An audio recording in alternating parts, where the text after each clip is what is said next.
Hello.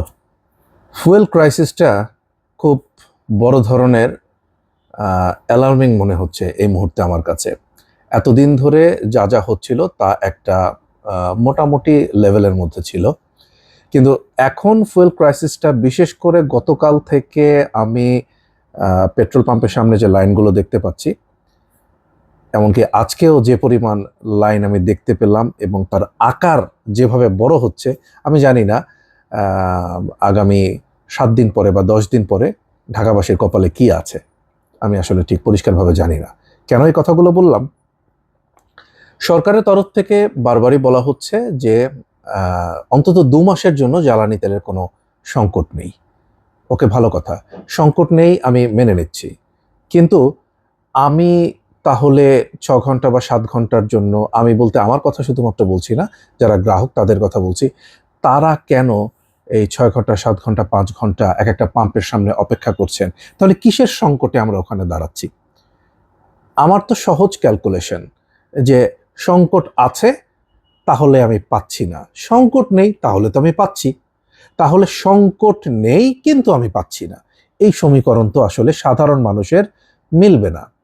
আমার কথা হচ্ছে, যদি মনে করা হয় যে থার্ড পার্টি বা অন্য কেউ এখানে কোনো একটা গেম খেলবার চেষ্টা করছে বা কোনো কিছু, তাহলে আমাদের এই পেট্রোল পাম্প ওনার্স অ্যাসোসিয়েশন বলি অথবা পাম্পে পাম্পে মনিটরিং সেল তৈরি করার কথা যদি বলি, সেগুলো সেট করা হলে পরে হয়তোবা একটা ফলাফল পাওয়া যেত। কিন্তু আমরা তাও করছি না। আমরা কি করছি? আমরা একদিকে শুনতে পাচ্ছি কোনো সংকট নেই, আমরা অন্যদিকে ৬ থেকে ৭ ঘন্টা দাঁড়ানো লাইনটা দেখতে পাচ্ছি।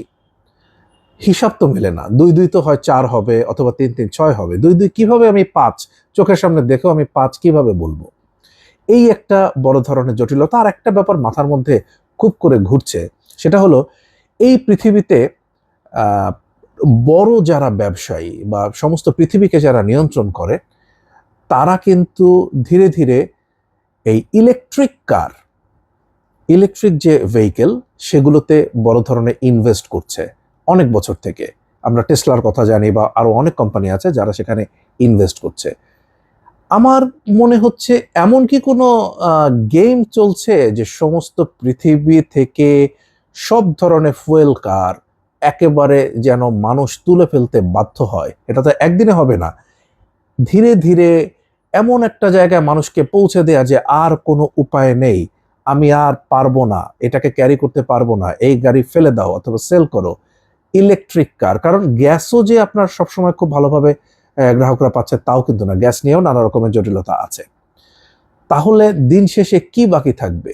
উন্নত বিশ্ব কিন্তু ইলেকট্রিক কারের দিকে চলে গেছে। এখন কি আমাদের এই সাবকন্টিনেন্ট বা এই ধরনের সাউথ এশিয়ান দেশগুলোকে অনেকটা বাধ্য করা হচ্ছে যে ফুয়েল থেকে সরে এসে ইলেকট্রিক ভেহিকেলের দিকে যাওয়ার জন্য? কারণ কোটি, কোটি, কোটি, কোটি গাড়ি আমাদের এইসব দেশগুলোতে ব্যবহার হয়।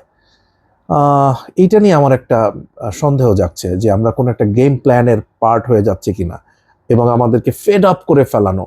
একটা পর্যায়ে আমি একেবারে হাল ছেড়ে দিয়ে বলবো যে না, আর পারলাম না। এই সিস্টেম থেকে আমাকে বেরোতেই হবে। এইরকম কোনো প্ল্যানিং আছে কিনা আমি ঠিক জানি না। ভালো থাকেন।